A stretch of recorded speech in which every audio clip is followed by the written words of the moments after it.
I think that countertransference piece and the therapy is political declaration get so muddy that they're saying, no, my countertransference is because I'm correct and that my Yes. opinions are right and that and I need to correct the people who don't have that.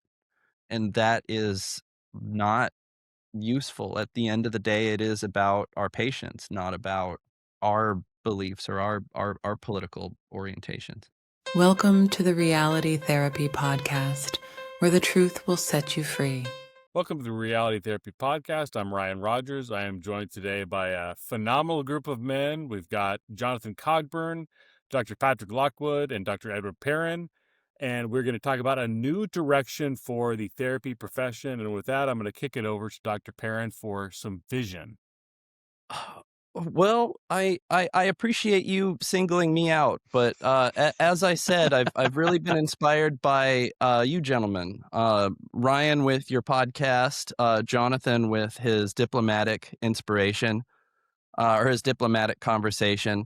And I think, Patrick, you have also just been such an exemplar figure. Like, you're willing to talk about big, tough issues Hmm. with like just straight, just direct. I don't want to say deadpan. Sometimes it's playful, but like Hmm. direct. You're like, Yeah. no, this is a serious topic. Let's Yeah. address it. Yeah. And I confess, I struggled with talking about some issues that were going on in psychotherapy training and psychology research, primarily between 2012 and 2022, where Mm. I think some conversations just could not happen. And I think since about 2022, we've kind of seen that pendulum swing in the other direction, where I think the public are capable of having these conversations without the sort of knee jerk reaction. Mhm. And I want to be able to have us have those conversations more. Um, I've affectionately referred to it as post woke, uh, mostly integrating true advances in the field that have happened during that era and correcting some excesses. There have been some excesses. A lot of people who've been kind of alienated from some of these emerging conversations. Mhm. Um, I know you have your Woke Mind book in the background. I'm very particular. I am not anti woke. I do think that there are a lot of really true advances that came in the field, especially around cultural awareness, Mhm. sociological awareness, um, loving engagement, maybe with intersectionality. But I think that now that we're in this more post woke, more sociologically informed era, I think it's important that we talk about groups and issues that haven't really been given their fair shake, so to speak. I don't know. Am I making any sense, or am I just Yeah, yeah, kind yeah. of Perfect. Yeah. bantering Perfect. at Yeah. this point? Yeah. I was gonna ask you to elaborate on that concept of sociologically informed and maybe also some of those excesses, because I think you've done a Mhm. really good job of articulating what those excesses have been. And so like a summary for people watching this, I think could be really great. Mm. Well, I can speak about my experience as a trainee, as a male trainee Mhm. specifically. I have been a minority in this field for my entire career. And I'm going to say this again. I have been a minority in this field for my entire career. Mhm. I have been treated as if I'm not, which I thought was very bizarre. When I got my first job at a VA hospital, I was included in what was called the diversity committee for as a trainee representative. And I was the only male on this diversity committee. And I was thinking, okay, sure, let me share the male perspective. We're working with veterans. Our clients are approximately 94% male. Mhm. What great chance for me to share a voice. Uh, I never took a single anti-female stance. I'm not anti-female, but Right. I figured I could share male perspectives, issues that disproportionately impact male or disproportionately harm men. Hmm. And I was actually treated quite like I was shocked at how antagonistic my peers got in this ostensibly a diversity committee, which was about celebrating diverse voices. When I first was given when I gave my first presentation on male mental health, interns like protested. Like Mm. there were students who were talking to the training committee saying like, "Don't have this talk. Like, don't even have it." And I was confused by that, especially because the majority of our patients were male. Yeah. Uh, Ryan, I know you bring up a lot of conservative issues. I grew up in a red state. I also grew up on a farm where we have coyote seasons 365, 24/7. And I was lethal with a rifle by about 7. And even though I wasn't identifying as a conservative, I certainly am, I don't consider myself a Republican. Even talking about gun issues in a predominantly, I was trained in Chicago, predominantly city uh, raised clinicians, they didn't even want to be open to a dialogue around firearm ownership. They looked at it as pathological. Military service, another part of my identity, uh, frowned upon, criticized in psychotherapy training. And I had to kind of bite my tongue for a lot of this, just to even to share or celebrate aspects of my identity. I wasn't allowed to bring into psychotherapy training. I have since really tried since I have been licensed, I've been trying to platform or allow people more safety in talking about these issues, but I'm limited. I'm not actually that powerful. I don't have that much influence. But this is kind of what I see, not to put down or quash opposing views, but to share really this diversity of opinion, this diversity of experience in a way that I think elevates psychotherapy. I feel like I'm just lecturing at this point. Yeah, no, I think that's man, I think that's really great insight. You made me think of a conversation that Ryan and I had the very first time I was on his podcast, where I was kind of giving him some of my history about being at Abilene Christian University in my master's program in 2008 to 2010. I didn't even ask any male focused, conservative focused questions. I was asking questions that I thought were really neutral, like, Mhm, what? Okay, I'm confused. Why do we need to do a feminist critique of a therapy model or a formal assessment that is cross-culturally validated mhm, already? Because I would think the scientific cross-cultural validation would account for a lot of the things that we might address in Mm. a feminist critique. It was an honest question, and every time I stumbled into a question like that and stumbled and kind of fell on my face, the I say that way because the reaction was always explosive in Mm. response, and I found that just shocking. Like, I just did not expect that kind of strength of negative, and it was a very kind of moral superior. Why would you question the validity of doing this? We need to honor the experiences of our clients and their cultural backgrounds, mhm. and you should not question this. Was the very strong verbal and nonverbal message that I got, and it sounds like you had some experiences that are very very similar. Well, Um, I wanna jump in just for a brief second because I the reason why I shared that I have been a minority in this profession for my entire career is because I was trained by people who their upbringing, their clinical upbringing, their training and experience, that was not the case. That Mm. they have very clear memories of when the field of psychotherapy was, for lack of a better word, a boys' club. And a Mhm. lot of them fought very hard to get a foothold into just power and influence in the field. Mhm. So as Mhm. I come along without power as a student, as a trainee, mm, a lot of them saw that as threatening. So while I would agree with you, explosive is the word I would use to describe the pushback that I got. That I thought the punishment didn't quite fit mm, the crime in the scenario. It Mm. took me a long time to actually put into historical context and realize that while I have always been a minority in this profession, the people who were pushed back came from their experience themselves as being a minority in this profession. yes, absolutely. Context is important, and one thing I would add into that too is when I was going through the experience that I just described, uh, I didn't. it shocked me. I didn't. I would want people to know, like, I didn't feel like in danger. I didn't feel like I was being oppressed. I did feel like I was. the the response was an inappropriately strong response to my intent, and I just learned, okay, that's not a safe topic for discussion, really, for me to ask or explore here. And I didn't change any of my own beliefs in response to that either. I just kind of kept my own counsel about those things. And as a lot of therapists, I think, start out conflict avoidant people, and as a good conflict avoidant person, I just kind of I kept quiet about it for years. Didn't talk about it, didn't push back in any way, and just kind of watched the field progress from the time I entered it, in a very similar time frame to what you just described, Ed. So, Mm.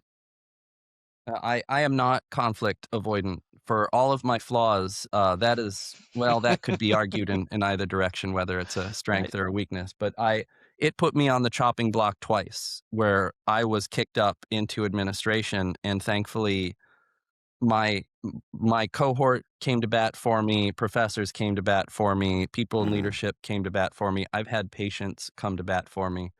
And Yeah. I think if I wasn't doing good work, which thankfully I was doing good work, Hmm. I think that would have been gatekeeping for me, not clinical Mhm. prowess, but just what I would consider a diversity of opinion. I think a Yeah. lot of people would unfairly slot me into some of these categories that are ists or phobic or whatever, despite Mhm. know that not being accurate. Right. Uh, I Mhm. I actually have a lot of concern for people who maybe don't have the support that I did, who maybe have lost a Mm. chance at a clinical career because they wanted to say, "Now wait a minute, you're talking about female objectivity, but you have a shirtless hockey player on your desktop computer. Like, can we talk about objectification on maybe a gender biased spectrum?" In terms of like a couple, there's been two people, Leslie Boyce and Suzanne Alexander, who were kicked out of. They're both female, and they were kicked out of their graduate programs for not towing the line. So it happens to Mhm. women as well. It's not just us men trying to play the victim. Like this is a widespread issue. Hmm. That's devastating. I know several. Sorry, I didn't mean to interrupt you, Patrick. I'll just drop one thing in here real quick. Sure. I know a few people from a, a conservative therapist group. That's a private group on Facebook who've had to defend their licenses, and all female that I can remember off the top of my head in other states, over things like this, because those state boards don't do as my state board does, and rather than throwing out complaints that don't have to do with direct patient care, they'll take social media screenshots and put somebody on a form of trial for posting wild things like I'm a conservative therapist, or I question whether this practice is really valid or in the best interest of patients, or not. And so it's that era that I think we're all beginning to try to, it feels like it's coming to an end, and we are trying to help set a good note, a good direction for where that could go in Well, in in in a somewhat new direction, at least. I'm sorry, Patrick. I don't want to steal your space, but I want to jump on that. Like the field historically, it expands and contracts. Like we try new Mhm. things, and then what sticks, what is clinically relevant, what the research supports, gets retained. So that, like, I think that Mhm. that era was the expansion. Now we're in the Mhm. retraction, and that's what I mean by Mm, correcting excesses, mm, because there is a lot of really great even identity development stuff, and I'd actually take this from Black feminism, a loving engagement with intersectionality for everybody, for all groups, I think is a part of that retraction, because a lot of people who are white are discovering their identity. A lot of people who are men are discovering their Yeah. identity, and that has created some friction. mm. Dr. Lockwood? Yeah, there's so much to touch on. One thing that's extremely important and one of the reasons I'm really glad, Ed, that you chose to include me in this is I take very seriously the ability to matter of factly discuss things because you're all right. Most people are relatively conflict avoidant, or even if they're not, they've touched the stove enough that they really don't want to get burned again. And I'm not flame proof. I just certainly don't give a shit, essentially. And that is maybe Aloha. not a maybe aloha, exactly. And and maybe that's not a good role model for a lot of people, especially newer clinicians. However, on the serious side of this, I've been a professor for almost 10 years now, working with future MFTs and future PsyDs. And in that experience, I I cannot imagine being any other way because what these people, these young people who want to join the profession of all backgrounds, queer folks, conservatives, liberals, whatever, one of my PsyD students is going to do sports psychology for his dissertation and like he's not exactly woke, you know what I mean? And being able to be open and clear and direct about all sorts of both controversial and common sense things in the higher education world has been, to me, existentially important. Not to toot my own horn, I just think that so many people care about so many opinions, and I would just like to get to the heart of the matter, whatever that actually is. So, what does the data actually say? Is really what I care about. And if there's no good data, let's talk about, consequentially, what do these different ideas and beliefs mean, right?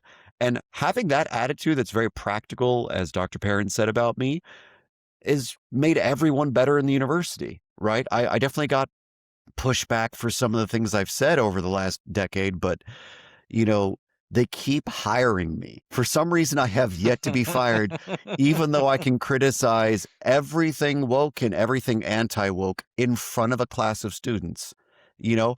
And to be even more transparent and direct about this, it seems like when we just eliminate the need to care about the fear of things and we just kind of engage in this open and even like I try to joke around, like most of my lectures are stand-up routines that are just terribly bad.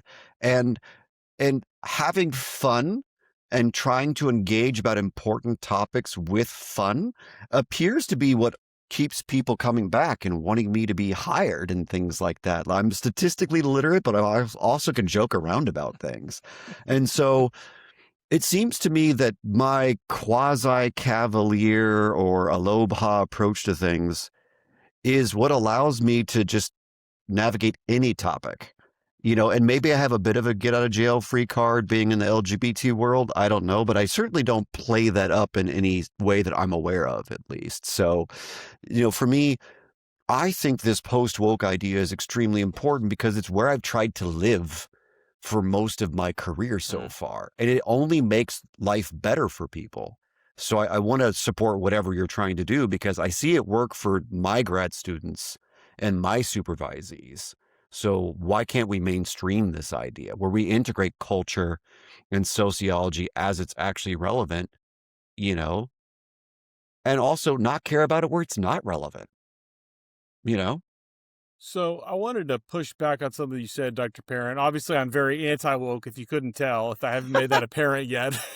um, I also like to think I define my terms very narrowly. You talked about like this increased sociological understanding or understanding of different cultures, which is something I'm very in favor of. And I feel like wokeness, as I understand it, did it very poorly. And I want to share an experience from grad school when I was in my multicultural class, my first semester. There was a lot of talk about power and privilege and oppression and white supremacy and patriarchy and lots of politics. It was just like, to boil it down, it's just like basically all of multiculturalism is just you should vote blue, is kind of Mhm. how I understood that. And I Yeah. remember there's a point where we are talking about like a case study where a Latina woman goes to a white male client and she has something called ataque, which is like a common, like it's like a kind of a nervous, like anxiety, but Ataque de often nervios. tied Yeah. yeah, yeah, often tied to jealousy in Latina women. And I didn't understand it. And I asked the professor to explain. She goes, "Oh, we're not going to touch on that." I was like, "Well, how would this counselor, like, how would he do it properly?" She said, we're not going to, the point was the white man's doing it wrong. And so we kind of moved on and we kind of broke into small groups. Like we're supposed to be talking about oppression, but there was 2 women from Mexico in my small group. And I said, "Ladies, like, I'm sorry, I don't understand this. Could y'all explain this to me?" And for the next 20 minutes, they explained to me like the details of like how that manifests in Latina Mm, culture. And I mm, understood that so clearly. That 20 minutes was more understanding of multiculturalism than the rest of my grad school experience combined. And so, like, what I'm kind of trying to put forward is like, how can we get more of that in grad school for understanding sociology or other cultures compared to just everything's oppression? Does that perspective make sense? Oh, absolutely. I actually want to highlight psychologist John Barry. He sort of coined the term gamma bias. Yeah. Now, he looks at how we can break down harm done, uh, celebration. Oh gosh, there's privilege. There's it's a four-way matrix on that really highlights that right. issues like power and privilege are not just multidimensional but multidirectional. Hmm. And that is what I think has given a lot of pushback, because this idea that power and privilege is just a dichotomy and you're either on the power side or the oppressed side, I think is just a very blurry line. You have to look at how all of these can simultaneously exist. I know for a fact that I have benefited from some privileges that in my life. Perhaps Hmm. the greatest privilege that I hold is veteran. Yeah. I have not like that has opened doors for me that were never available, whether it was my skin color or which genital I had. Having a DD-214 opened doors for me that otherwise were not available to me.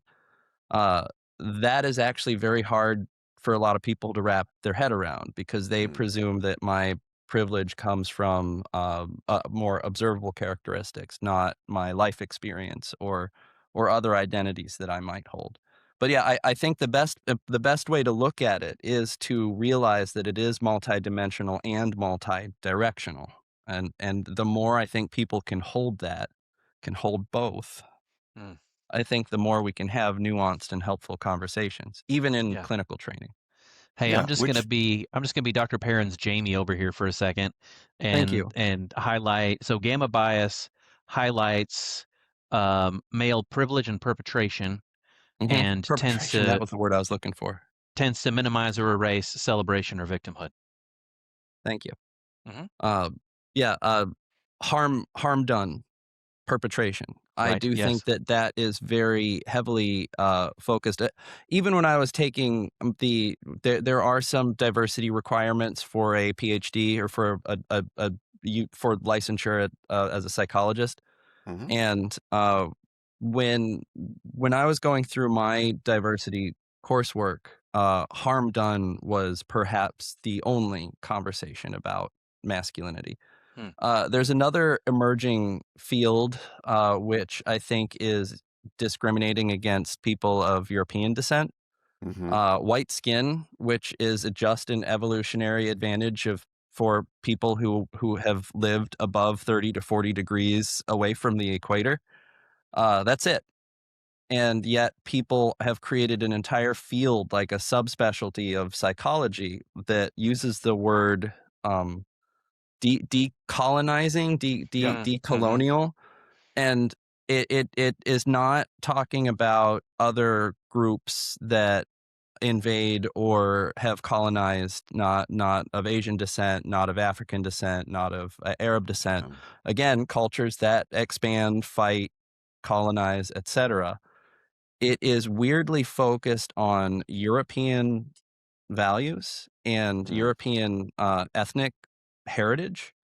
And I find that that's kind of bizarre that there would be an entire field that just kind of excludes or highlights harm done by just one region of. And again, it's not even just Europe. It's just people who have like the light skin just evolved during a for a very specific purpose of absorbing vitamin D.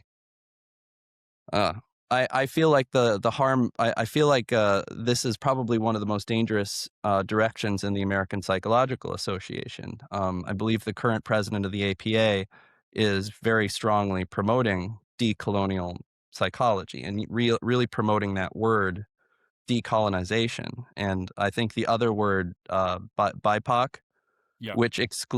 exclusively excludes people of European descent. I want to say Which just real quick, the person who I think is relentlessly like on this campaign to highlight what you're talking about, Dr. Perrin, is Katie Kernodle, who's talked endlessly about decolonial psychology. She's Hide Your Kids on X. She brilliant person. She's a therapist and is highlighting so Yeah. much of what you're talking about. Brilliant in philosophy, not just therapy too. Yeah. Like she's doing a philosophical critique of not just that part of therapy, but kind of the Epistemology. entire field of therapy in general. Which is Yeah. England, the entire country of England is doing this right now. I think they're the Save Britain movement, and even John Cleese, the comedian John yeah, Cleese, has jumped yeah. on this to highlight like, no, all of everything that we talk about like diversity and having multiple perspectives, like that's all great, but it's also okay to be British. It's also okay to be white in England, and Also, people are jumping down his throat. I had a hey, professor tell me that white people have no culture outside of being oppressors. That was something she said in class. but I don't even let's think white but people are a homogenous group. That's yeah, just it's weird. there's no monolith, and as the professor on the panel, let me tell you to ignore professors. Just generally speaking. I was way ahead of you on that one. Yeah, yeah. But like, because like, there's just 1,000 things I could say about the profession, but if you actually if you spend any time looking at research done outside of the United States, outside of Europe, what you will find, if the American Psychological Association ever gets its head out of its ass and finds their way to South America and reads the research in psychology published in South America or in parts of Africa or in China, for instance, everything in all those cultures, unfortunately, in my opinion, uses the exact same Western concepts from the DSM-5 TR and the ICD system. They don't use some random, China lowlands farming territory concepts in their research. It's very, very clear. Now, I'm sure some moron's going to find a paper that talks about one concept or something, but the truth of the matter China is does have its own diagnostic and statistical manual, by the they way. do, I've read it. but Ooh, they do. interesting.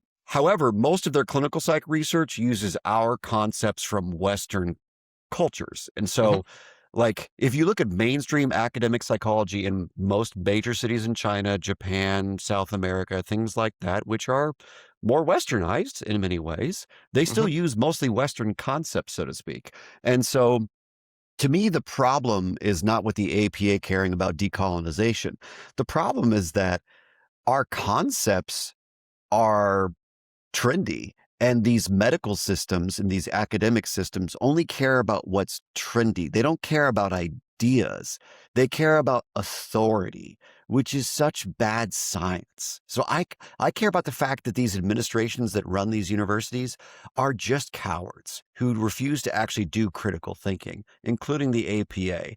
I don't blame anyone in China, South America, Africa who uses Western concepts. It's just that they want to go where the power and the money is. And that is anti-science, because science needs FU money and science only has contingent money. That's the real problem, in my opinion. Yeah, everyone wants it. Everyone needs a patron, and if you toe a certain line, if your ideas align with the patron, you're more likely to get paid. Yeah, Patrick, can I pick on you just a little bit? please. I you highlighted something that I agree. I do think that there is a lot of cowardice going Yes. on, but Yeah. part of my reason for hopefully putting like really concretizing this movement Yeah. is I want to invite people in. I want to Mm-hmm. invite people into these difficult conversations. And it's Yeah. so easy for us to get like, oh yeah, you guys just have the wrong ideas, or that you're cowards, or that you're idiots. Mm-hmm. I watched people dogpile on communism. I'm a huge capitalist here. But this Yeah. idea where we start pointing fingers and saying, "You idiots, you fools, how dumb can you even be for thinking this way?" is not inviting people to this discussion. And I want to Hmm. invite more bravery because I agree with you. I do think that there is a lot of cowardice in the institutions. I think there's a lot Sure. of cowardice in people in power, but I want to invite them to be braver. I want to invite bravery more than I want to jump on cowardice. And this is what I'm saying. I'm not perfect at this. Every once in a Right. while I'll get viral and someone will push my buttons and I'll push back. And I'm trying to be better. But I want to invite people to the campfire. I don't want to humiliate, destroy, and degrade people. I know that's not what you were doing. Right. It's something that wants to I want to highlight because like this I think is a minefield or as I like to say, navigating these issues is like being a ballerina in a room full of bear traps.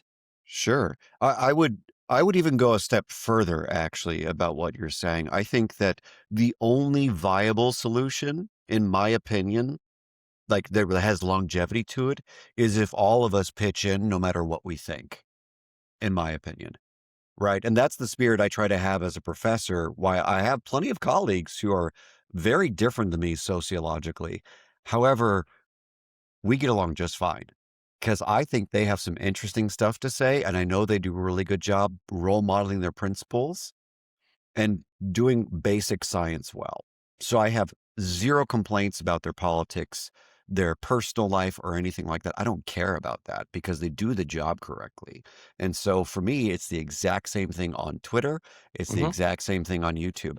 I don't care what your politics are, honestly. But if you can talk about the science honestly, if you can talk about consequences honestly, if you can talk about ideas in a curious way, if you have 10% of curiosity, I'm on board. That's my issue because I abhor bullies, and I think that I have on my social media specifically, the 2 biggest segments are veterans and therapists, which are Yeah. not, on average, aligned politically. Yeah. And for the most part, I would say this maybe once every 6 months, this becomes a point of contention, if even. Sure. And it's always the people on the farthest ends of the extremes. I believe in the Sure. horseshoe theory of politics. The more you Sure. closer you are to extreme, the more you look like each other. But I would say over 80, over 90, I would even say over 98% people are engaging in these discussions. It's the squeakiest wheel that gets the oil. It's the nail that stands out and is aggressive Yeah. that gets kind of hammered down. Mhm.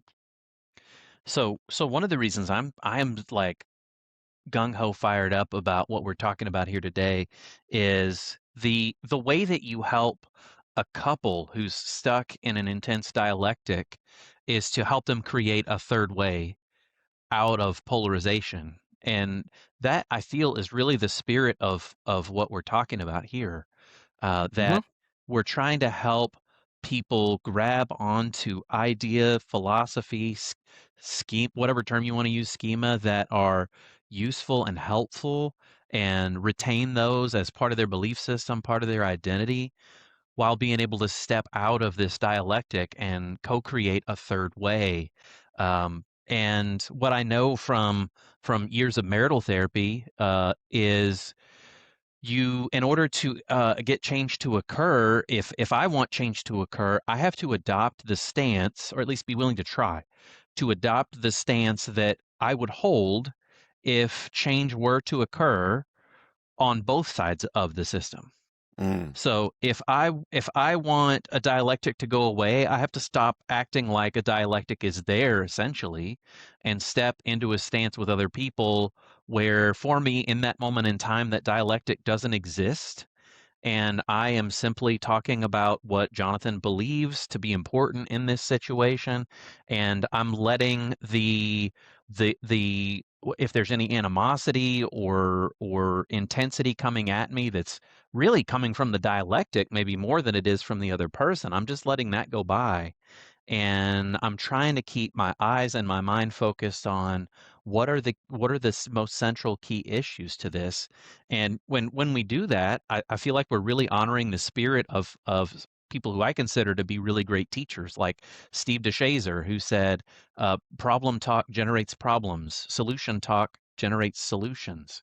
Or Becky Bailey, who said, "What you notice, you get more of," or Mhm. Salvador Minuchin, who said um, that when you're problem maintaining, how did it go? I'm going to get this one wrong if I don't be careful. Um, Repeated attempts to solve the problem become part of the problem maintaining cycle of interaction. Yeah. Mm. And we don't want to keep doing those things. We want to do what we want to see more of that is within our locus of control to do. I love Mnuchin. He's one of my biggest influences. Another systemic theorist, Ivan Borsamenij. Can I pick on you a little bit? Do you do the Mnuchin Please. hand when you do Oh, I don't couples therapy? I Do you don't do the think I Mnuchin do. hand? Maybe I do the Minutia hand sometimes. Uh-huh. I love the Mnuchin hand. It is just Yes. so effective. And if you actually see his early videos, his early work, he's very firm with it. Yeah. You're and then when you see his older videos, kind of at the end of his career when he's a master of his craft, he is so soft and Yeah. wise, and he can give that same intensity with just a little oh man, oh one of the best. If you guys are watching this and you are interested in family therapy or what is it, contextual family therapy Yeah. or He did structural. structural Structural. family therapy, Mhm. great great actual like visual Mhm. demonstrations of how to put it in practice in a group room, He and had there are so short there are so few of those. he and Jay Haley were both really good at that kind of thing. Jay Haley was That's right. the founder of Strategic, and Hmm. they would both do random things like the couple would be talking or the family would be talking about their problem maintaining cycle of interaction, and he would just get up and move a chair. Like they're talking, he would like get up and move a chair to the other corner, and then he would be like, "Hey, so and so, you come sit over here." He was live sculpting what the Mhm, family was describing, what he was observing that the family was describing in terms of their pattern of interaction. And it was another version of the Minutian hand. It was a nonverbal interruption mhm. of the What's interactional process. what's a sociometry, the actual measurement Mm. of dynamic Yep. relationships? That's an older term, but I study sociometrics and sociometry, and that is I think that they are, though they may not use that word, some of the best sociometrists and Mhm. psychodramatists I've ever seen. I will say I got what I did do that worked really, really well that I hope makes people chuckle because it's absurd. I did a lot of play therapy. I ended up integrating a lot of play therapy interventions into my marital therapy, where couples would be talking, and I would pull a little minution where they'd be describing their cycle of interaction. I'd get up and start grabbing T-Rexes and sheep off my shelf and sculpting stuff in the floor while they're talking and be like, "You guys keep talking. I'm going to create something here what I think is a picture of what you're describing." And then and so they would keep going, but they would slow down a little bit, which is what I needed to have happen. That's what the Minution hand did. Mhm. The best marital therapy I ever did incorporated some play therapy interventions, doing sculpting with toys to represent emotional states because it forced them to slow down. They weren't going back and forth like a racquetball match anymore. They were going from person to imagery in the floor back to other person. It added a leg of communication, which allowed them to both have an external view of what was going on, but also just slow down and think and process in a way they hadn't had the luxury of doing. I want to fold this into the larger conversation because essentially what we're talking about is family therapy for our guild or our Hmm. respective guilds. There have been splits, there have been rifts, and I don't want the rift to be growing. And as I think we have entered this new era where we are coming back together, where there is a retraction back to what actually helps our patients, what actually helps, what is actually therapeutic. I think what we are talking about is that for the field, for research, for Mm, practice, and I think that we can really lean on some of these principles to. The metaphor I use is I want to invite everyone to the campfire. Like I want us to Hmm. sit. We don't have to sing kumbaya. Maybe someone's going to play a guitar over there. Someone's going to make marshmallows over here. But like, come to the campfire. Like let's talk about this. We're at the end of the day, we're here to help our patients. Like the question that we should be asking is like yeah. what actually helps our patients. If I could So build, oh, go ahead, Dr. Lockwood. I was gonna say, like, It, another Jay Haley quote: "In order for therapy to end correctly, it must begin correctly with a well-formed goal." So I'm curious, not to step on what you're about to do, Ryan, but I'm just curious, like, if you could crystallize your goal, Dr. Perrin, what would it be? Just like very straightforwardly for the profession with this kind of post-woke thing. Because I think we all agree, but like, what's the concrete version of it? Well, I guess I'm really struggling to concretize it, which is why I've invited everybody to keep talking about it. And we're already, Okay. 35 minutes into kind of clarifying it. But I do think that instead of a goal, I think I'm looking for guidelines. I think I'm looking for Mm, boundaries within which colleagues can more ethically practice, more ethically interact and communicate with each other, but also more ethically conduct research, because research is driving a lot of these biased opinions. And mhm, if we're going to be as objective as possible, we need mm, to eliminate as much bias as possible. And that right. starts with listening, and maybe that's my goal. I want us to be able to listen to each other in a safer, more constructive way. I Dr. Perrin, when I hear you talk about like all of us being around the campfire, like the 500-pound gorilla in the room to me is politics. Mhm. Like are I've heard so often therapy is inherently political. You must be a political activist in order to be a therapist. And quite frankly, like despite devoting a lot of time to this, I'm sick of talking about wokeness. I'm sick of talking about Donald Trump. I'm like, I deliberately don't follow the news anymore. Like politics just annoys me at this point. And when people Yeah. are like, it feels like they're in my face saying you must be political. I've got a guy sitting in front of me who's just coming off of a heroin overdose and getting out of jail. Like, this guy's suffering. He needs my help. I don't really care how he voted. He probably didn't vote. He's probably a felon. I'm sorry. I'm like exacerbated. But does therapy need to Mhm. be political? Is my question. I wanna create 2 different definitions: political Mm, and political entertainment. Because much like sports and sports entertainment, a long time ago, organizations, the NFL and NBA, learned that they have commercials to sell in the fourth quarter. that's right. And if there is a runaway game or one team is completely dominating the other, people are going to leave or they're going to tune out, and the people who paid for advertising space are going to be frustrated. So they are incentivized to keep games close until the very end, and you'll see this with refereeing. Mhm. It keeps eyes on the entertainment industry That's that right. is promoting the sports. Now, I'm a huge fan of sports. I love sports. I'm very competitive, especially if I can laugh and joke with friends. Even if we have a bloody nose after just throwing a pigskin around, at the end of the day, we're going to be smiling while blood's down our face, like, oh, heck yeah, this was fun. But that's not sports entertainment, that's actual competition, that's actual connection. I think politics has similarly gone in that direction. I do watch the, State of the Union every year, mostly to study propaganda, mostly to study, what techniques their PR depart or their public relations are applying, and what messages they're trying to communicate to our allies and our enemies. It's political entertainment. It is to maximize eyes on the field. What's actually happening, how people make deals, how politicians actually manage and influence their constituency is different from the talking points, the bullet points, what word am I looking for? Sound bites. Mm, Sound bites that then get taken. Therapy is not political entertainment. And I Right. think that we need to eliminate the political entertainment aspects of psychotherapy.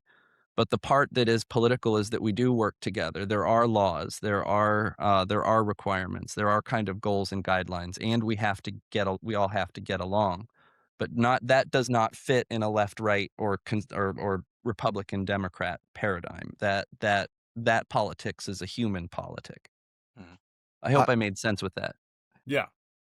I would also say that therapy is inherently political because we're essentially trying to help people become better citizens, right? From one perspective. And just to pick two particular theories To survive that I in the think, world, at least. yeah, Sorry. that which is part of being a citizen technically. Yes. And so, like, if you look at motivational interviewing as one like intervention modality we're all, I think, trained in and appreciate. And then there's also ACT, acceptance and commitment therapy. Both of these evidence-based modalities are all about values, right? So your intrinsic motivations that help leverage you across the stages of change and push you. One of the biggest intrinsic motivators for all of us are our values, right? And same thing in ACT, one of the six of the hexaflex is values, living committed action towards your values. And it doesn't matter what your values are. When you come to therapy, part of what we're here to do in this like post woke framework, in my opinion, is to help people get more in touch with their values, which have something to do with their citizenship, even if it's not directly about, as Ed said, the political entertainment aspect of it, Mm. you know? So I think it is inherently political. I just don't think it's political entertainment in the way that he said it was. Well, I have another kind of paradigm, which is that we all have kind of buckets. One of the buckets is like the government should absolutely do something about this. And another bucket is the government should not at all have their hand in this. Yeah. And psychotherapy, I think, is political in that way, that a lot of Uh-huh. times we are arguing these buckets, that psychotherapy needs to be involved in this, and we need to create guidelines and rules and ethics codes around these, and other buckets, which is therapy better not touch anything. Therapy needs to stay away from and stay out of it. So And at least that's the politics that I want to yeah, so wrestle with. I think some of this comes down to a fundamental. If you're dealing with like political radicals as opposed to what you would broadly call like a liberal, like classical liberal approach, like compared to a radical, they might say, like, I think it was Dr. Lockwood say, helping people become adjusted to society. Like they might reframe that you are trying to help people become adjusted to a maladjusted system. You're trying to help them become producers and consumers of this neoliberal capitalist system that is just oppressing them, rather than waking up to their oppression to do what they would see as the rational thing of overthrowing the system. So I think there's a fundamental like paradigm difference there in how we perceive that. And I think Mhm. I don't know how you square those incompatible worldviews and like what should we do about therapy? Because this gets into like decolonial psychology. Decolonial Yeah. psychology is logical from that like radical point of view. Well, at least this might be one of my spicier things that Ed might not like, but to quote the famous psychologist Dr. Jordan B. Peterson, out of context, you're wel- you're welcome to leave. That's If you don't differentiation like right there. if you don't like the system that you're in, you can either try to radically change it, which is impossible unless you have $1 billion in the bank, or you're welcome to go somewhere else. Please feel free, in my opinion.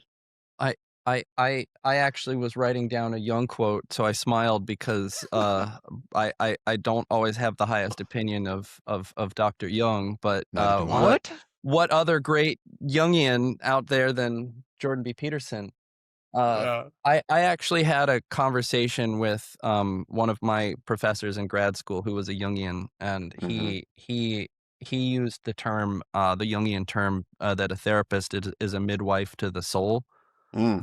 that we help people become themselves. And I once asked him, how do we effectively be midwives to souls when the agencies that license us are pushing or promoting some degree of social control? Like we can have people hospitalized, or we can tell Mhm. people that's not going to help you. That's not going to help you be a better citizen.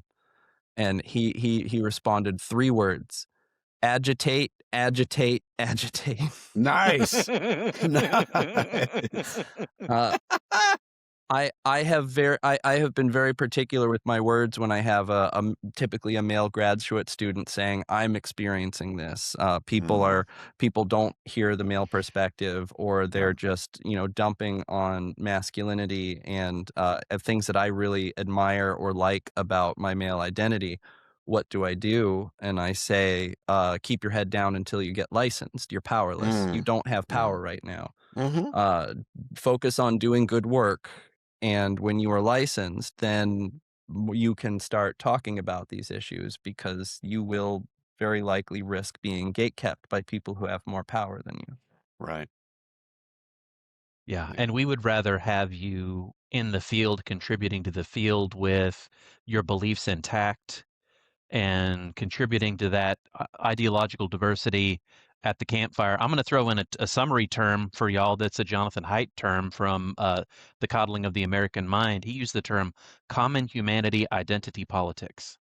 There's Ooh, nothing could you say that one toxic. more time? That was Yeah, a yeah, high dollar yeah. chain of words. Common humanity identity politics. Chip. Common humanity identity politics. So there's nothing That's a brilliant toxic. concept. It is, and it's really aligned with what you've been saying this whole time, Ed. And really, I think the paradigm from which you're approaching these topics, you're approaching it from a common humanity identity politics view, where you are looking for the common fact, like, hey, we're all in an identity development process, and we all experience unique stressors, and some experience more than others, and some have more power than others in the context through which we grow. There's no reason that we can't latch on to commonality of struggle or commonality of growth, Mm. and find connections with people who are on or near other sides of the horseshoe. Hmm. We should try to do that. Yeah, I one think of my that's real. favorite quotes is Terrence. I am human. Nothing human is alien to me. Yes, Mm. absolutely. That's beautiful. I love that. I'm gonna have to write that one down. Well, it's Something. he Oh. says it in Latin. If you really want to impress people, then If I Yeah. was going to do that, I probably would throw a Greek word in there just for fun, just to make people's eyes twitch a little bit. If you're watching, that's reference to some of our recent tweet exchanges that have been pretty uh-huh. fun. Pretty good times. Something I was going to Polyamory. say. You were talking about this. What we're trying to do is family therapy for Mm. our guilds. Mhm. And something right before that, I don't remember what, made me think of the Gottman's concept of cognitive room, or others have described it as theory of mind. Mhm. Yeah. If I believe in what I'm doing professionally, I should always approach a perspective, whether I agree with it or not, from holding myself accountable to practicing cognitive room or theory of mind, where I believe what I believe, and it's fine for me to believe what I believe and hold personal beliefs as a professional. And I should discipline myself to at least briefly take that stuff and put it in a box and set it on a shelf and pretend I'm an alien who just landed from another planet and don't know anything. And I want you to tell me what your existence is like. Why?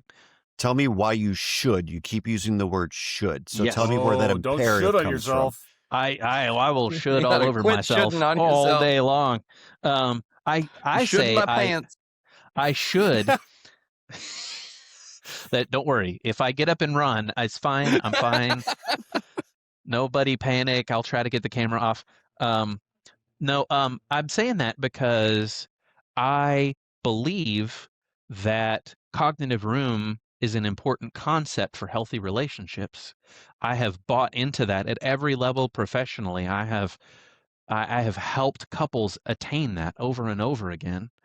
Mm. And so it would be it is a, how would I say that? I am living out character of professional beliefs in all relationships whenever Mm. I can, when I Mm. do that. So when I say I should, that is me, that is kind of my inner drill sergeant going, you need to live out your values appropriately and consistently. Mhm.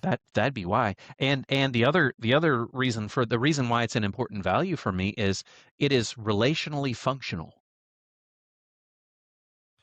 Can I share maybe a vignette? I'll Yes, try to please. I'll try to composite these patients as much as possible. Uh, I I remember I was working in the VA during Trump's first presidency, and there were a lot of clinicians who were struggling with talking about politics from people who were there were radical opinions. You either hated the guy with the fury of 1,000 suns, or you thought he was the greatest person to walk on two legs. And Savior. both, I think, extreme positions were uncomfortable for clinicians, but a majority of the clinicians I worked with were on the don't like him very much, and a majority of the patients were on the we love this guy, he's the best. And where I can really demonstrate this piece is because people would come in talking about it. Like, I'm going to get on a motorcycle and I'm going to drive across country with Donald Trump, with just talking about how great he is with everyone who can listen. Hmm. And I even remember I was feeling kind of uncomfortable with some of these discussions, and I remember thinking, okay, if I'm feeling uncomfortable with this, other people are likely feeling uncomfortable with this. What's it like trying to talk about politics with everybody you interact with? And that person, those people were given that space to go, wait a minute, that actually creates a lot of conflict. I can't talk with my brothers anymore. I can't talk with my children anymore. I can't talk. I lost my job over this. And it was not addressing their political beliefs. It was creating room for a pattern. It was creating room for what they were doing in their relationships. Mm. And I think this is the very space that you're talking about, that I want to be able to bring to our guild, especially when we are talking about some of these hot issue items like identity, like race, like sexuality, gender, and sex. Even those as two separate constructs, and being able to address and talk about them as two separate constructs. Hmm. Did I Hmm. make any sense with that? Hmm. Yes. Yeah. Yeah, you Yeah. did.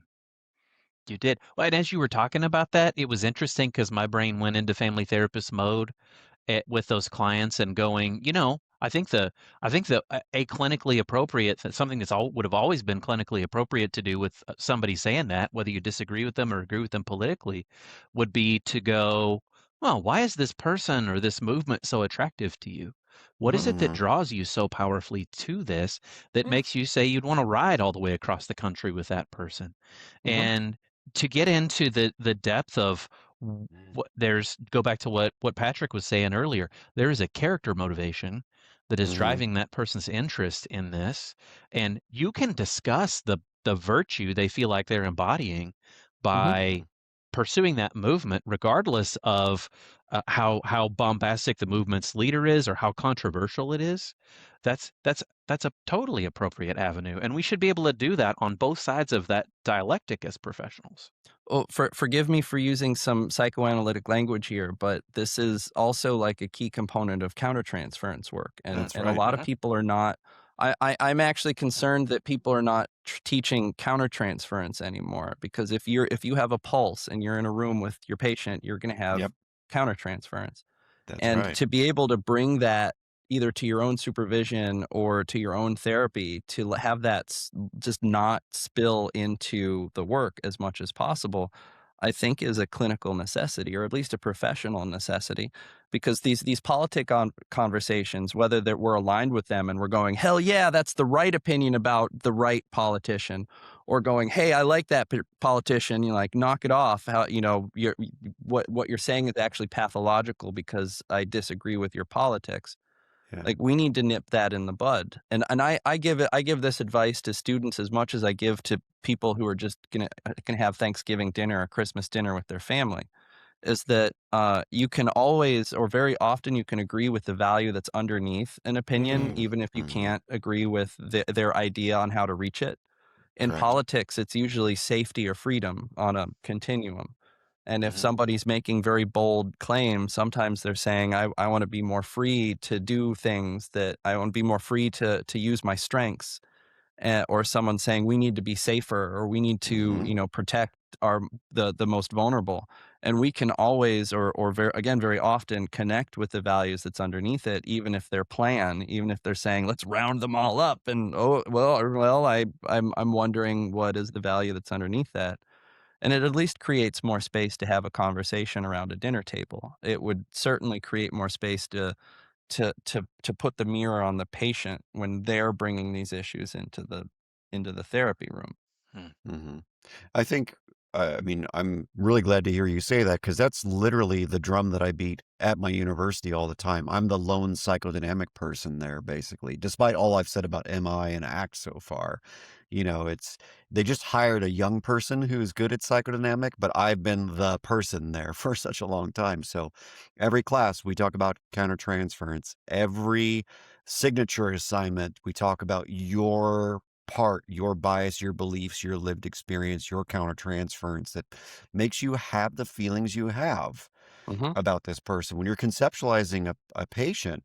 And I think we should actually apply that all in all sincerity to this model we're talking about right now is when we're doing family therapy and we're talking about, you know, 50 different countertransferences at once with different types of clinicians, that to me is where the rubber meets the road, right? Can we actually honestly talk about why we have such strong feelings about these things and how that's led us astray from our common humanity, right?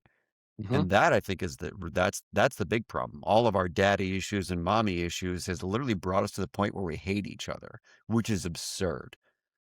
Oh, Absolutely I absurd. wanna double down on this because Yeah. I think that countertransference piece and the therapy is political declaration get so muddy that they're saying, "No, no, my countertransference is because I'm correct and that my Yes. opinions are right, and that every people ev and I need to correct the people who don't have that." And that is not useful. At the end of the day, it is about our patients, not about our beliefs or our political orientations. And it's the most ordinary thing, just to emphasize this. You'd It's the most think. well, I think all of us in this particular room understand that. I think a lot of people take for granted the fact that they're gonna have feelings and reactions and maybe not be fully aware of them. Mhm. And, that's why I proposed the other day that we should just get rid of CEUs and only have mandatory consultation and supervision to keep our license, but that's just me, you know? Because I think that's something we all need. Doesn't matter what your political beliefs are. You could agree with me, not agree with me, but if we have a good working relationship as colleagues, then you can give me consultation that will allow me to see something that I'm not paying close attention to that we might call countertransference, you Well, know?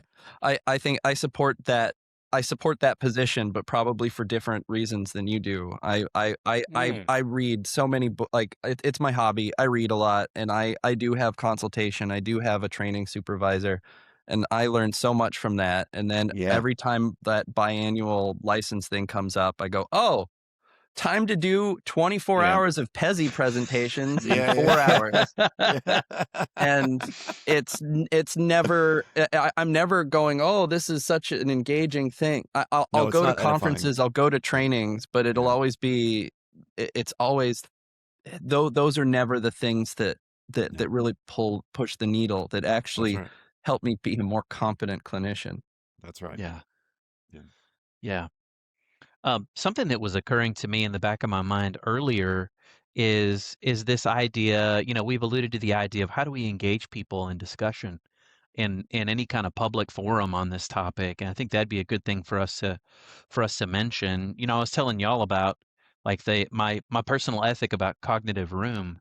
So I'll give you just a quick backstory on that. Where this is coming from is in 2020 when everything was super polarized. I hadn't said anything publicly that Mm. that could make anybody upset at that point, really since grad school. I'm a classic super conflict avoider type person. But some of y'all have heard, I've told this story I won't go into great detail. Learning what I learned in my job really saved my marriage in the first 5 years of my marriage because I was able to take things that I had learned, kind of pretend for a second that Sue Johnson was sitting on my shoulder and Mm. coaching me in what to do in the midst of conflict with my wife. This is the crucible in which I learned how to do this. Well, I What love that the internalized supervisor. Yeah, yeah, it's a beautiful little mentalization construct that has, man, it saves my bacon all the time. Um, Mm.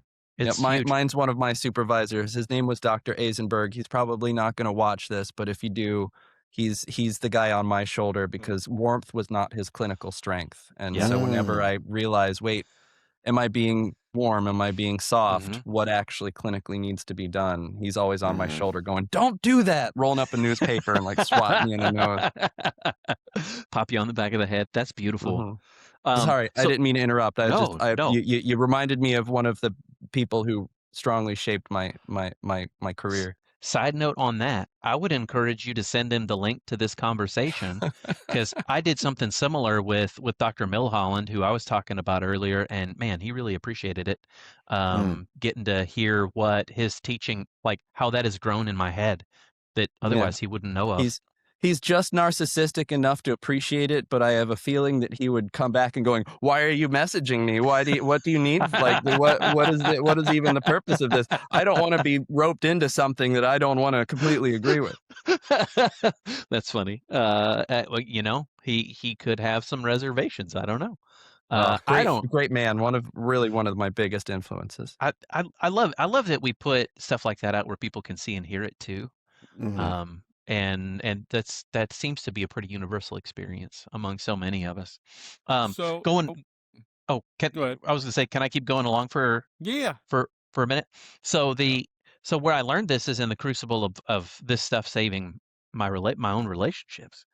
What that taught me is that here's a quote that I used with couples who were conflict avoidant. Conflict is unavoidable and necessary, and it's even healthy if you pursue it in the right way. What changed for me personally is a willingness to pursue it intentionally. So in 2020, all of this hyperpolarization is happening across our fields, and I got dogpiled in a therapy group on another platform on Facebook one day, and I got an invitation to join this therapy group that I've been in for about 5 years now. That's conservatives who feel like, hey, we're really homeless in our field. Mm. And one of the things we started doing is talking with each other and sharing, like, what are some ways we can productively push back?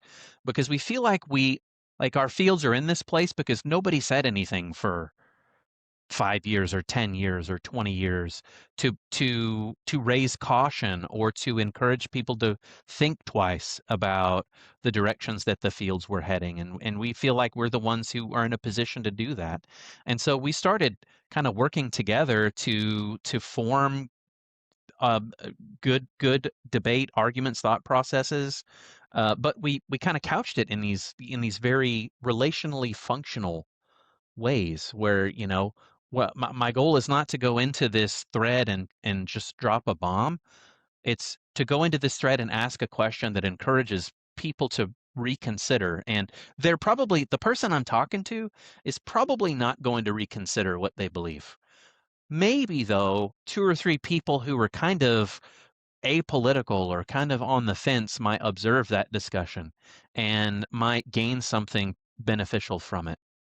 Um, and that's coming from this family therapist's thought process of what is the most relationally functional way that I can approach disagreement.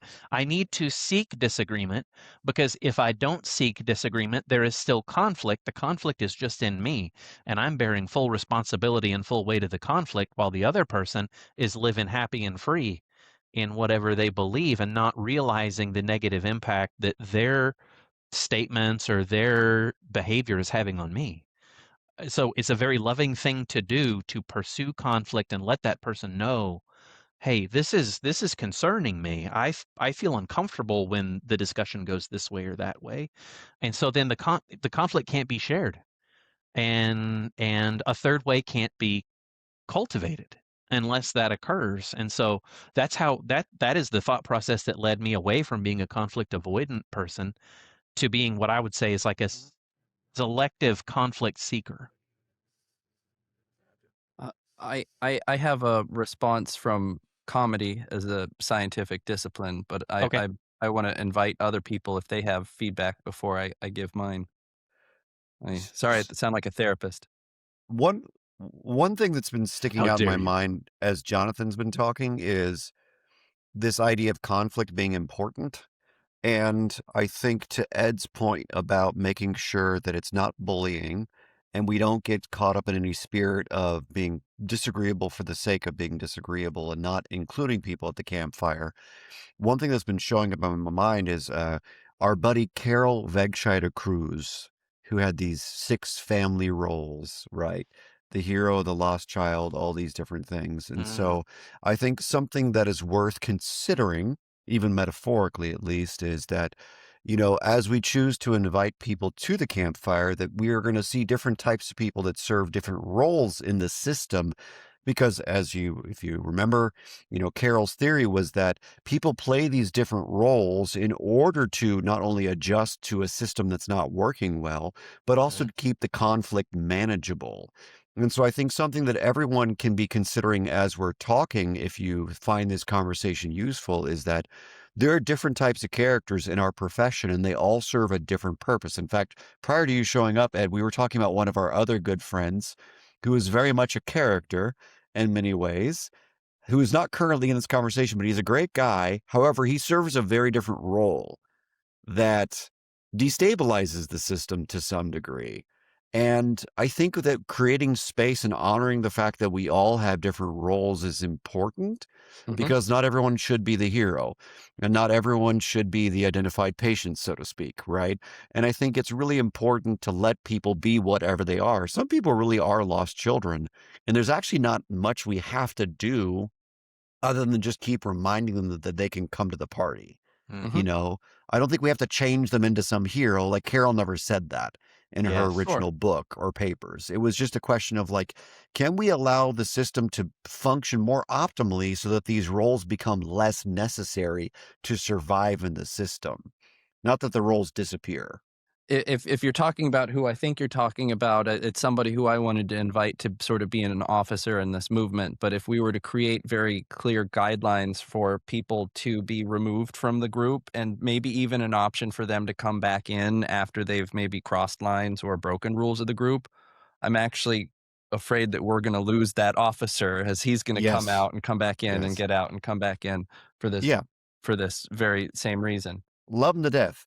Uh-huh. Oh, he's defended me, and I appreciate that, and, I actually wanna I wanna double down on this as an invitation to the campfire. I whenever this is posted, I want people to comment if they want inclusion into this movement with a recognition that we are going to have ground rules for like we don't want people bullying anyone out of the group. We don't want to turn it into a chaotic environment. But if we do have to remove somebody, perhaps there is a way to gently invite them back in.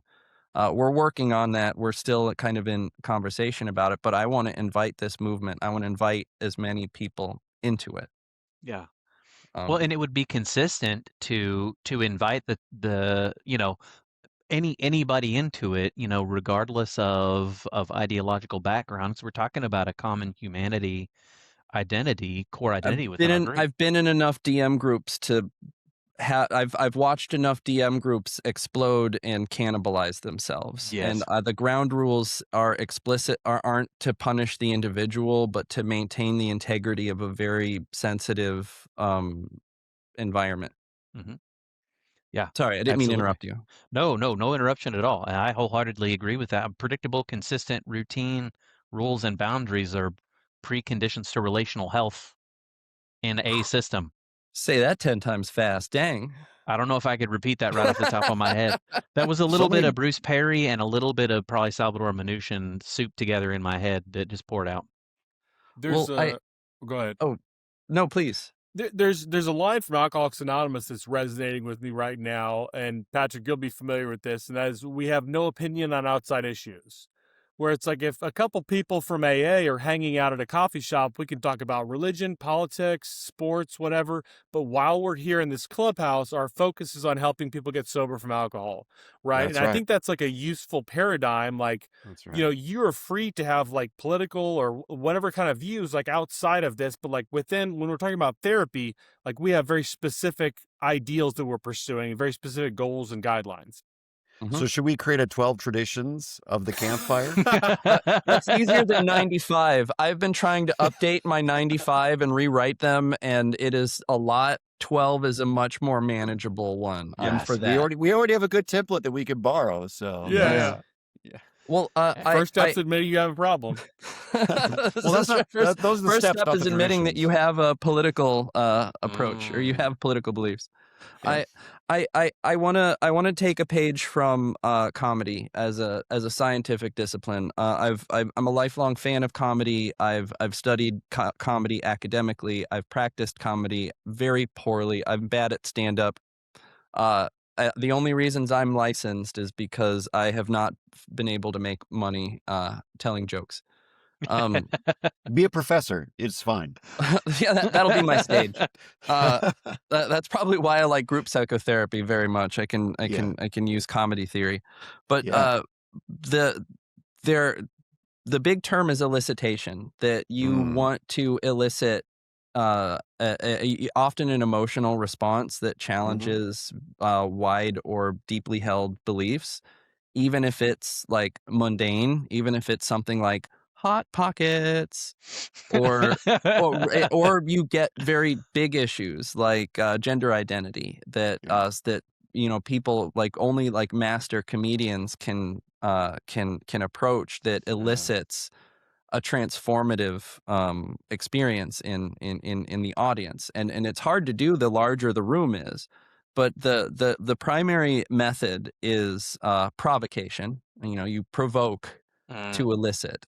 And my personal approach to provocation, I actually want to give credit to Marsha Linehan for operationally defining therapeutic irreverence.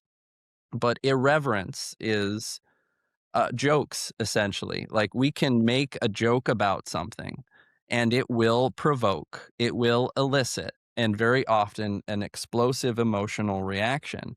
And Hmm. to me, that's enough, because that's me correctly practicing comedy.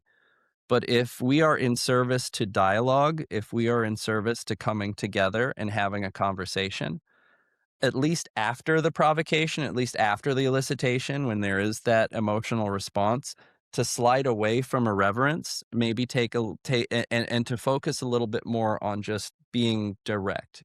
Uh, Mm. uh, I'm right now. I'm talking about autism and autism spectrum disorder on social media. It is provoking a lot of very intense beliefs, and it's very hard for me to keep track of.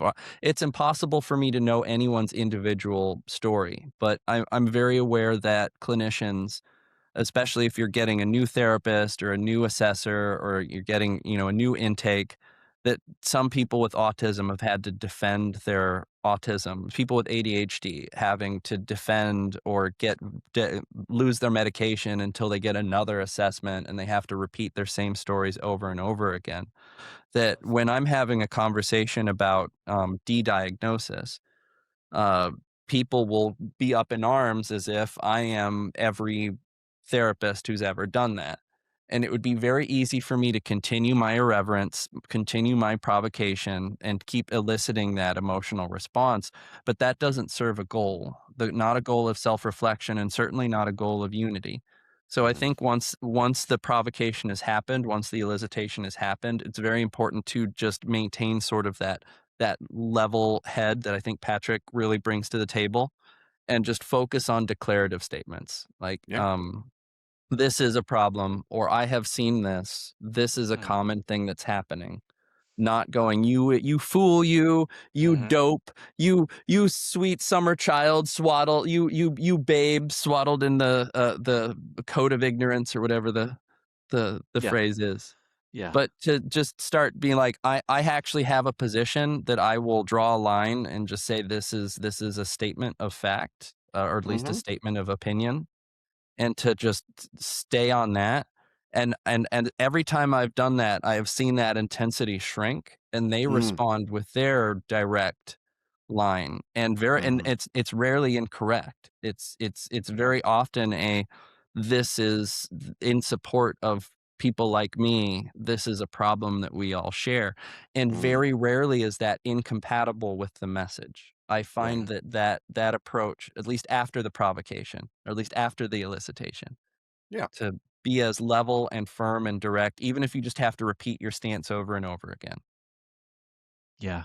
How's Sue, that here's sitting a with you Sue. guys? That's beautiful. You just made me think of a Sue Johnson quote. Somebody was asking in one of our peer groups, like they're like in school and they're like, I'm about to work with my first couple. What do I do? Man, and if y'all haven't ever done couples therapy, I firmly believe that's the toughest therapy milieu to be in. Yes. After it is like trying to jump in the middle of a racquetball match where you don't know the score and they have Yeah. special rules and you're trying to stop the racquetball. Well, it's It's hard to understand that the relationship is the patient, and Correct. absolutely. and not everyone can wrap their head around that. That That's is right. that is the key trick. You're actually trying to it's the whole court, it's not the individuals. But Yeah. what Sue Johnson's I heard Sue Johnson say what she's the founder of emotionally focused therapy. One of the most successful models out there for working with couples. I heard her at a conference say, sometimes when I have an observation that I want to make about one of the partners in the couple who's in physiological arousal, I have to repeat myself 5, 6 times. And each time I repeat myself, first few times they're coming back at the same speed. They're hitting the racquetball the same velocity. It takes till the third, fourth, fifth time before they really start to slow down enough to go, hold on, wait, what are you saying? But she said, I know that's when I've got their attention because their physiological activity and the heat of their argument is slowed down enough. They're becoming ready to listen. And to me, as a hearing a master couples therapist say, it's okay if I repeat myself 5, 6 times. I know I'm really good at my craft, um, but that doesn't make me immune to the processes that are already running loose in the room. And so we need to do that. And bring it back to the phrase I used earlier. That's what it requires in order to be relationally functional. Keeping things de-escalated in belief statement terms, as you were just talking about, Ed, is what's required to keep it relationally functional. And it's so funny that you were talking about the comedy side of that, because I was thinking about some of my recent bear trap ballet dances that I've been doing. And it occurred to me in the midst of that, like, dude, I'm not using humor at all in these, not even self-deprecating humor. And I'm kind of stuck on my monorail Mm, of how I do this, and I actually need to bring in um, that's right. more humor to diffuse and to create novelty response, That's and right. to It's signal kind of an all safe for people I'm in conflict with. it's a route. Mm, It's a route from periphery to core. If you are stuck in the periphery, if you are only orbiting sort of the surface area, comedy, a joke pierces right to the core issue, because that moment of just cognitive dissonance where they want to respond as if it was sincerity, and then they go, all right, so I see maybe the truth underneath that. I don't like it, but you're there. And Yeah. and one of my most potent therapeutic techniques of comedy is the exaggeration. If mm, they're exaggerating, I'll exaggerate further. Mm. Like it's I just had the worst week. Oh yeah, it was worse than 9/11.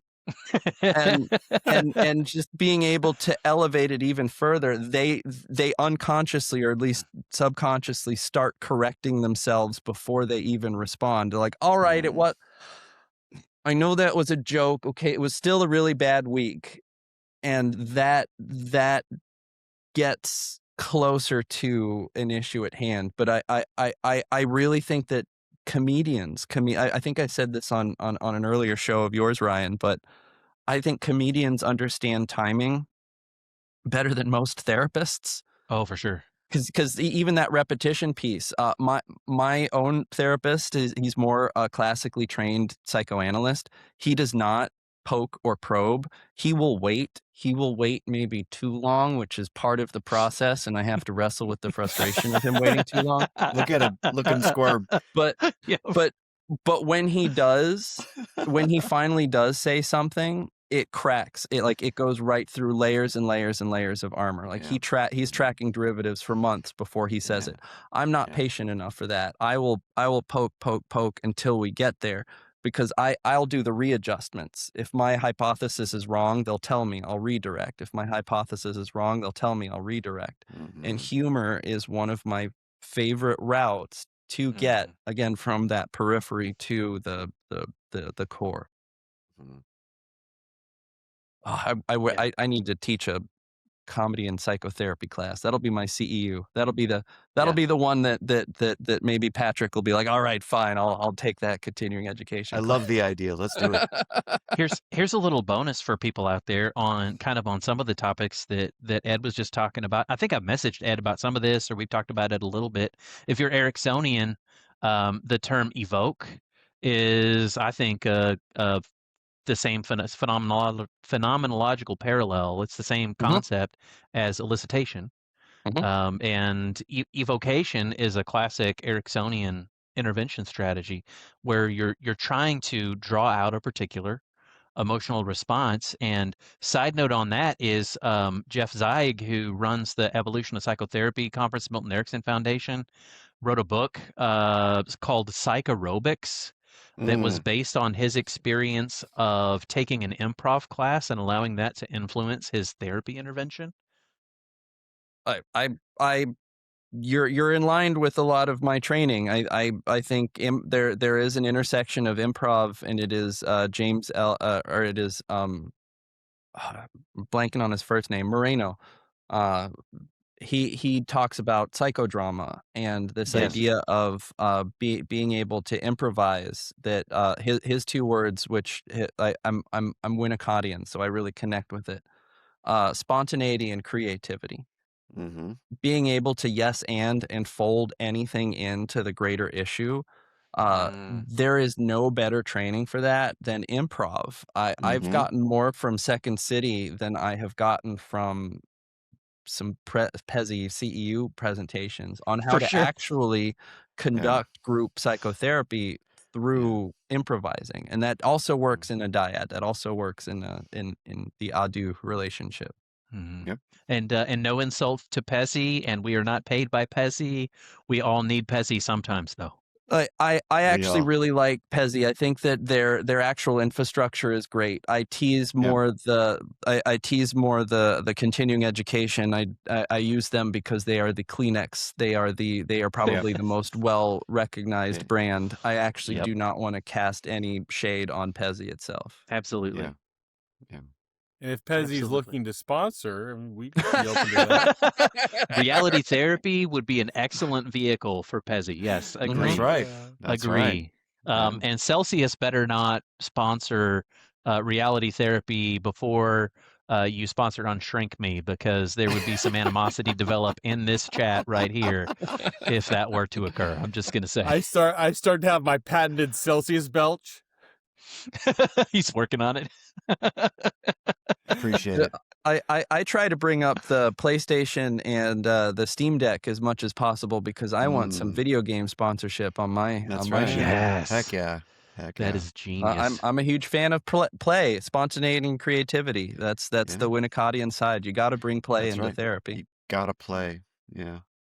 So I have to go watch Love is Blind with Electronic Stephanie, but I would like to see if we have some closing thoughts on this discussion. Is it the Columbus one? Is it the Ohio Love is Blind? I think it is, yeah. You have to explain to the audience a little bit. Who is Electronic Stephanie, and why is Her she name electronic? is Stephanie. Her name's S. Stephanie, and like everybody, Stephanie. when I send that, it's like E. Stephanie and like email or e-bike, and so we call her Electronic Stephanie. His AI girlfriend. Yeah. There is a whole before we started recording, Dr. Locke was like, "This is a real person. Are you sure?" There's just an anime girl she's a hologram. She shows up every once She's in a my while. AI girlfriend. There is a whole if you go look in Ryan's comments from the last couple of weeks, there is a whole subgenre of AI generated Electronic imagery that Stephanie. has emerged. I dropped something. Go look at Ryan's tweet from his family meeting Stephanie today. I dropped some AI gold in there that I was Yeah. very proud of. I Do can't claim. therapists dream of electric Stephanies? Yes. Oh Some man, do. that is beautiful. Some do. This guy does. Well, So I'm a proud Ohioan, so I am glad that you are seeing. I actually haven't watched it, so I don't know how much they actually show of Ohio. But I don't know if Love is it's done Blind in is my casting town. the state in the best light, though. Well, Well, I think let's get Gen Z dumb, Gen good-looking people of the opposite sex and put them in a room together. Gen Z uses Ohio as slang for bad or boring. So Are you serious? yes, that's slang for bad or boring. And I'm just thinking like y'all need to come to Ohio or come cow tipping. Like we have a great time over here. Come to Cincinnati. There's all sorts of bits. Hell yeah, The get some chili. Skylight and Get a graters. three-way. Get some graters. Go you get have some graters. You have a Chewy's. So There's props, Flavor yes. Town. Graters is perhaps the best ice cream chain that has not made its way out of Ohio. You need a glass of water. It is rich. You need a glass of water. Yes. Yeah. Sorry, It Ohio is. pride. I can talk about it all day. I love it. I love Sorry, it. closing points not about Closing Ohio. thoughts. Closing thoughts not about Ohio. So I don't know if I have like a great closing thought. Maybe I will after a little bit of reflection, but I guess where I'm at mentally with what we've talked about today is, we've kind of got to figure out our next steps and kind of what some of the mission of it is. But it sounds like we're committed to this idea of engaging people in discussion in spite of disagreement. And I would go this far. I don't know if y'all would, but seeking some healthy conflict where we feel like maybe bridges need to be gapped, or where we feel like mutual understanding is possible. And I don't remember which of my teachers or authors said this, but we want to treat people as if they are capable of working with us to create a third way. That's really kind of at the heart of what we hope. Yeah, I'd like to double down on that. I know I'm kind of at the steering wheel of this movement, but I really want to invite as many people to the campfire as possible. Again, with at least guidelines to protect group cohesion, because to me the group cohesion is the most important part of it. And I do think that healthy conflict is great. I want to shout out one of my favorite tweeters, the Meljar, who not everybody likes, but the two of us we do have completely different ideas on many subjects, and we're both funny. I think she's funnier than I am, but we both use Agreed. humor to get points across, even though we're often championing different points. I think that the conflict that comes up leads to some of my favorite discussions in the psychotherapy space. And I want people who aren't aligned to be able to interact and to create room to interact, because at the end of the day, it is about our patients. It is about elevating the profession. So my closing comment is that I want to invite everybody. I want to invite everybody to my campfire. That doesn't mean everyone's allowed to stay at the campfire. But even if they cross a line, if they do attack people and not ideas, maybe there might be a way to invite them back to the campfire. But like I do want, again, this isn't my show, but comment. We'll see if you want in and you are a member of the profession and you are inspired to talk about these difficult issues, to elevate psychotherapy. I'll add you into the group. I spent the last year trying to get the Mel Jar onto this podcast. If you could make that happen, I'd be grateful. Well, if she asks me for inclusion, sure, but I'm probably not gonna chase her down for it. There are some social media rules that are guidelines that I absolutely follow, and that's when people go, "Hey, can you message so and so on my behalf?" No. That's a social media faux pas. I Yeah. will, with respect, Avoiding that I'll let you two emotional handle that one. avoiding the emotional triangulation. It's usually a good call. Yeah. It's I usually couldn't wise. help you. She has me blocked for some reason. I don't know what I said to her. I'm sure. Of course. I'm sure I said something out of pocket once upon a time, maybe Uh, 6 years ago. Who knows? she has blocked me and unblocked me. She has followed and unfollowed. I actually think it has been some of my healthiest conflict, and I Yeah. think it's a delight. And I like that I know where she stands, and I like that she knows where I stand. Yeah. That's You good. can do something from there. Yeah. Yeah. I think, one of my takeaways from today is the importance of joking around and playing around. And I think that as colleagues, we don't do that enough with each other. And so I think creating that environment at the campfire is going to be important. I think creating the environment of curiosity is extremely important. I think so. Having those three things in there, however we can make them happen, would be awesome. I also think letting conflict be good and ordinary and not, a problem, with the exception of if we're attacking one another or something of that nature. I think having Mm. ground rules around that is good. Also, letting people be different in how they handle conflict and it not have to be something we have to touch or address if everything's okay and no major violation occurs is also important, I think. So, yeah, this has been productive in my opinion. Yeah, been I've a enjoyed it. delight. Agree. Awesome. Thank you guys so much for beginning this new venture. Thank you for taking the lead, Dr. Perrin. I'm excited where this is going. Yeah. Yeah, me Agree. too.